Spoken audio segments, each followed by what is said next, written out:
harga kebutuhan pokok naik, PHK di mana-mana, mata uang melemah. Dan sekarang, dunia sedang duduk di tepi jurang krisis terbesar abad ini, resesi global. Tapi, siapa yang sebenarnya bertanggung jawab? Apakah ini murni karena pandemi, atau ada permainan kekuatan besar di balik layar? Yang pasti, dampaknya sudah kita rasakan.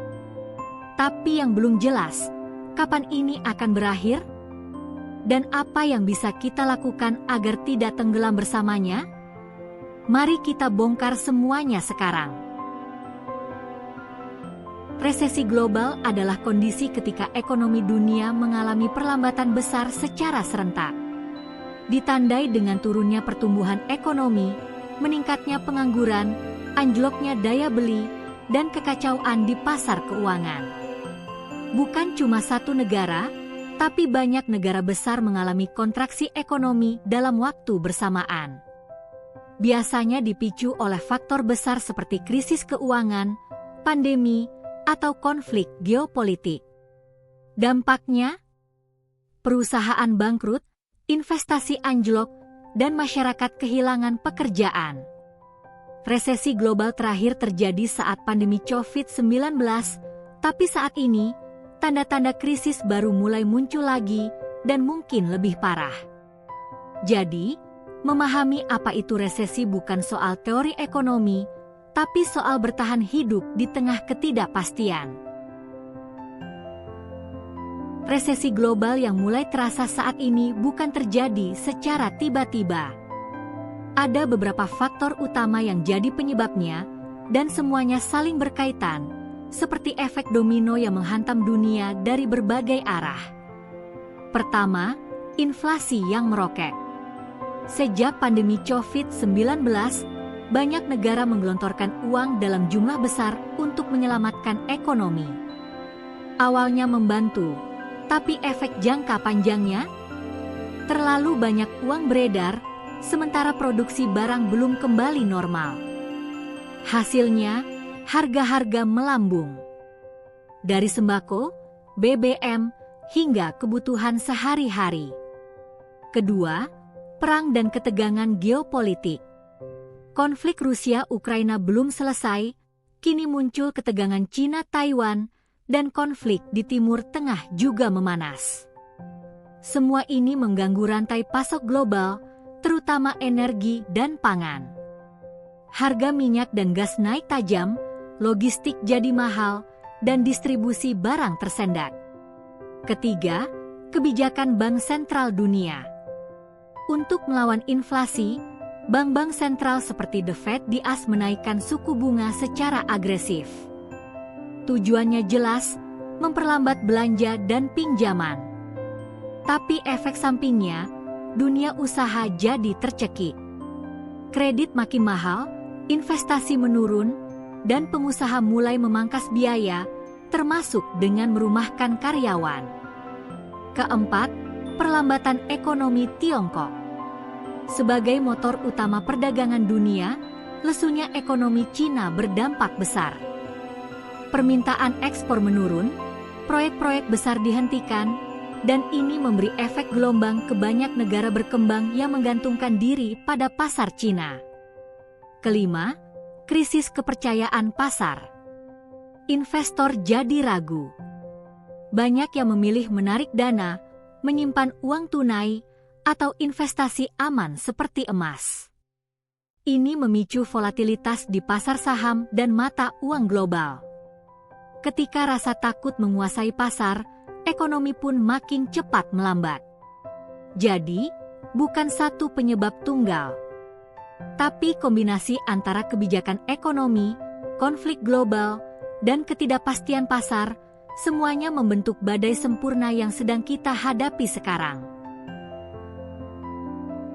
Kalau kamu pikir resesi itu cuma istilah ekonomi di berita, pikir lagi.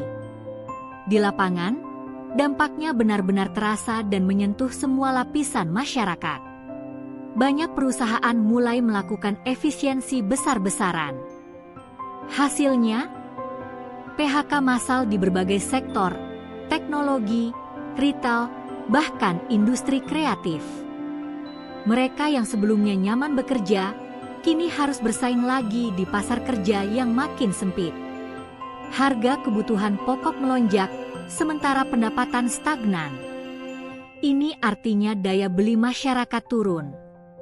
Orang mulai menunda belanja, menekan pengeluaran, bahkan memotong kebutuhan penting. UMKM pun terpukul. Modal usaha makin sulit didapat karena bunga pinjaman tinggi. Penjualan lesu karena konsumsi menurun. Banyak usaha kecil terpaksa gulung tikar, meninggalkan pengangguran baru. Dan bagi negara berkembang, situasinya lebih berat. Ketergantungan pada ekspor dan utang luar negeri membuat mereka lebih rentan ketika ekonomi global goyah. Nilai tukar mata uang melemah dan beban utang naik tajam. Singkatnya, resesi global bukan cuma soal grafik ekonomi turun. Ini soal realita hidup yang makin berat dari hari ke hari. Pertanyaan besar yang ada di benak semua orang, kapan semua ini akan berakhir? Sayangnya, tidak ada jawaban pasti. Tapi kita bisa melihat dari arah dan data yang berkembang saat ini. Beberapa ekonom optimis bahwa resesi ini bisa mulai mereda di akhir 2025 atau awal 2026, asalkan tidak ada guncangan baru, seperti perang besar atau krisis keuangan tambahan.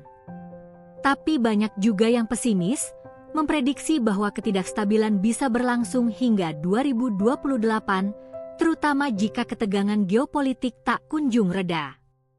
Kunci utama pemulihan adalah stabilitas global, penurunan inflasi, dan kebijakan ekonomi yang tepat sasaran. Jika bank sentral berhasil menurunkan suku bunga secara bertahap dan produksi global kembali normal, ekonomi bisa mulai pulih perlahan. Di sisi lain, inovasi teknologi dan transisi energi juga bisa menjadi motor baru untuk pertumbuhan. Tapi itu butuh waktu dan koordinasi global. Jadi, meski kita belum tahu kapan pasti berakhir, satu hal jelas, yang siap lebih dulu akan lebih cepat pulih. Di tengah ketidakpastian ekonomi, hal terbaik yang bisa kita lakukan adalah bersiap, bukan panik. Pertama, perbaiki manajemen keuangan pribadi. Kurangi pengeluaran yang tidak perlu, dan alokasikan dana darurat. Kedua, jangan taruh semua telur di satu keranjang.